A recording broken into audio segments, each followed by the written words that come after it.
The medievals consumed alcohol all the time, at every event, whether that was a wedding, a funeral, a business negotiation, or the completion of an apprenticeship. They really didn't need an excuse. They even drank at work all day, every day, which begs the question, were the people who lived through the Middle Ages always drunk? It makes you wonder how they could work, fight their many wars, or even function properly when they were all constantly hammered. Welcome to Medieval Madness.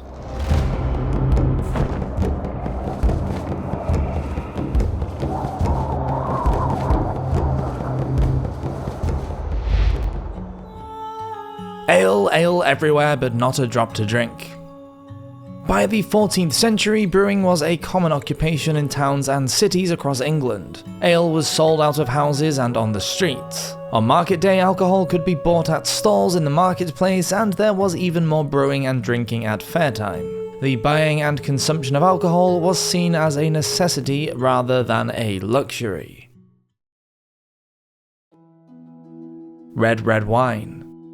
For the wealthier people, there were inns. They first appeared in the 12th and 13th centuries, usually located in towns, and had plenty of staff to look after their rich patrons. Inside the inn, barmaids known as tapsters and chamberlains would see to the client's every need. Even the ostler or groom was there to look after the guest's horse. In 1578, the York magistrates insisted that all innkeepers had to have at least 6, quote, comely and decent honest beds for guests. These people had money and came from the merchant or professional classes. In 1390, a man named John Preen was in London on business from Oxford University. He stayed at an inn in St. Benet's Parish. His room was burgled while he was out, and the grand sum of 200 shillings was stolen in coins and bonds. A huge amount at the time, and the equivalent of over £6,500 today, which only goes to show the caliber of the customers using these sort of establishments. Business negotiations often took place in the inns. Technically, trading was supposed to be done exclusively in the marketplace, where it could be taxed and regulated.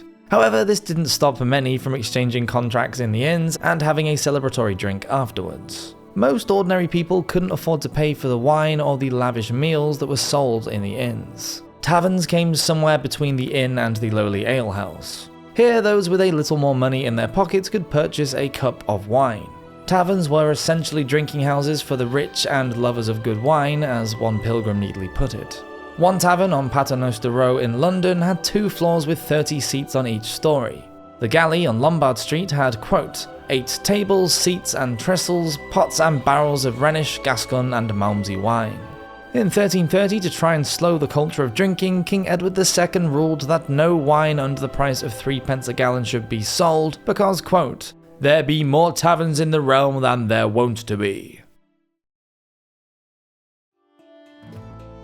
Drinks after work?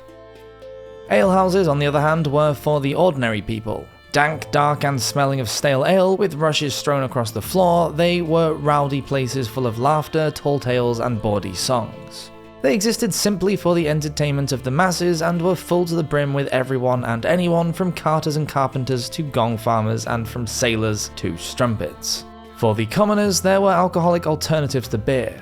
Rough cider was produced in large quantities in the west and south of England. In the late Middle Ages, at the manor of Alkeston in Sussex, over 500 gallons of cider were made every year. Day labourers were often paid in food and drink for their toil. Providing strong ale was seen as a way of keeping employees motivated and well-nourished. The better the beer, the higher the calories, and landowners would often fight over workers by offering the strongest ale. It is not known how the workers were able to remain productive though when they were loaded with high-strength beer. It's thought that ale may have constituted up to half of the daily calorific intake of an English peasant. In 1289, carters at Battle Abbey Manor in Ferring were given rye bread, cheese and ale in the morning, fish, meat and more drink at midday, and more ale in the evening before going home.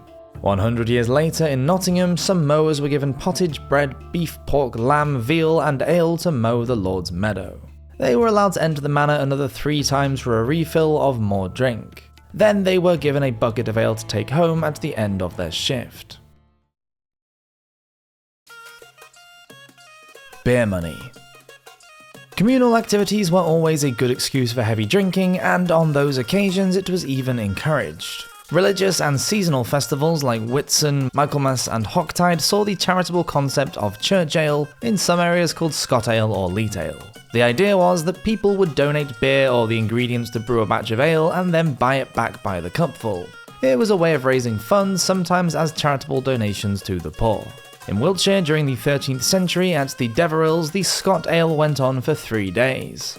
On the last day, any bachelors in the village were encouraged to drink any ale that was left for free as long as they could stand up. Communal drinking often took place in the churchyard, and the church authorities regarded the drunken affairs as ungodly, as they often led to disorder. There were attempts to ban the church ale, and although the clergy were forbidden from taking part, this order was often ignored, and the event was held away from the holy building instead, with the clerics joining in. Archbishop Langham went so far as demanding the excommunication of anyone taking part in, quote, these common drinking bouts. Hatches, matches, and dispatches. Drinking was a part of medieval life from birth. Neighbouring women who helped with the birthing would bring drink with them as they assisted in the labour. This was for nourishment and to fortify them during the ordeal. A special drink was brewed known as Mother's Coddle, which consisted of warm ale with added wine, sugar, and spices. It was meant to sustain the woman's strength during childbirth. It was seen as an essential part of the process for mothers to have booze, even when they were in labour, and to help in their healing process after. Once a child was born, the parents were expected to provide drinks for the guests at the christening. Just as it is today, drinking was an accepted part of marriage celebrations. Bride's ale was a tradition practiced by most families and involved either the bride or her mother brewing a batch of ale for friends and neighbours to enjoy. The catch was, they had to pay a ridiculous amount for the tipple. The profits went to the happy couple as a wedding gift. The tradition became so popular in England that the words bride's ale merged to form the word bridal. But the church was not happy, and 100 years after Bishop Langham had called for the banning of Scot ales, bride ales were prohibited in the parishes of Canterbury. Many couples exchanged their vows or marriage contracts, where else but in the tavern. This could cause problems though, as one woman discovered when she was dragged before the ecclesiastical courts. Apparently, she had contracted a marriage with a man who had proposed to her in the tavern one night as they were drinking. The woman argued that just because she chose to accompany a man for drinks didn't mean that she was now contracted to marry him. On the death of a wealthy person, large quantities of alcohol were consumed at the wake.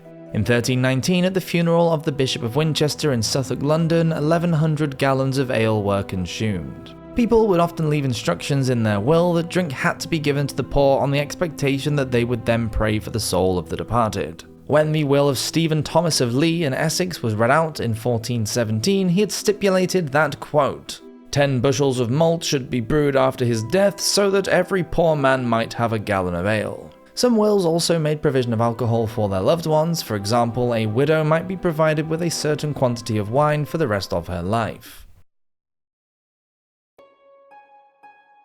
Have another. In the aftermath of the Black Death, living standards rose along with wages as the demand for land declined.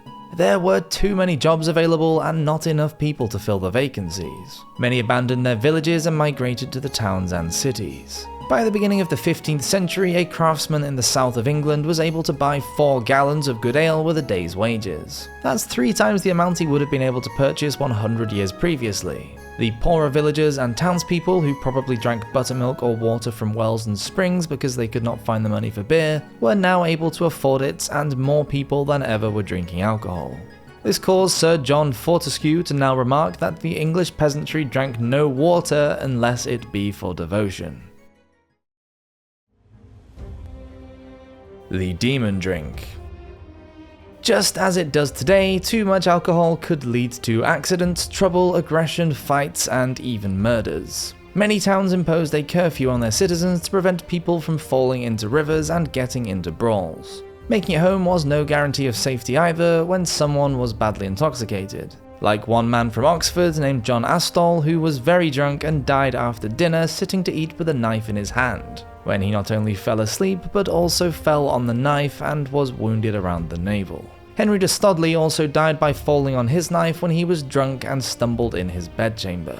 And there's a couple who appeared in the Oxford coroner's rolls, quote, In the 25th year of King Edward, Adam Gould and Marjorie, his wife, had been at a tavern and were drunk beyond measure, went to bed, left the candle burning, and fell asleep. Marjorie was burned even to the belly and died the next day. Adam could not save her and scarce escaped, his hands and feet burnt to the bones. Or William, who was standing at the top of his London tenement stairs, drunk and naked, one August night in 1336. Sadly, William, who was relieving himself, misjudged his footing and fell to the floor where he perished. There is always the possibility that violence will occur when people consume too much alcohol, which is what happened to Arnold and John, who by all accounts were friends or at least friendly. They sat together, consuming a tipple in a tavern known as the Moses in 1420.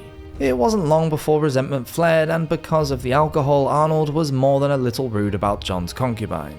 Affronted, John drew his dagger and attacked his companion, pinning him to the floor of the tavern. Then Arnold drew his knife and stabbed his friend, killing him. For the medievals, drink and drunkenness were a socially accepted part of life. After all, it wasn't called merry old England for nothing. Thank you so much for watching this episode of Medieval Madness. Please do subscribe if you're enjoying these videos, and I'll see you next week for another one. Until then, hope you all have an awesome week. Cheers!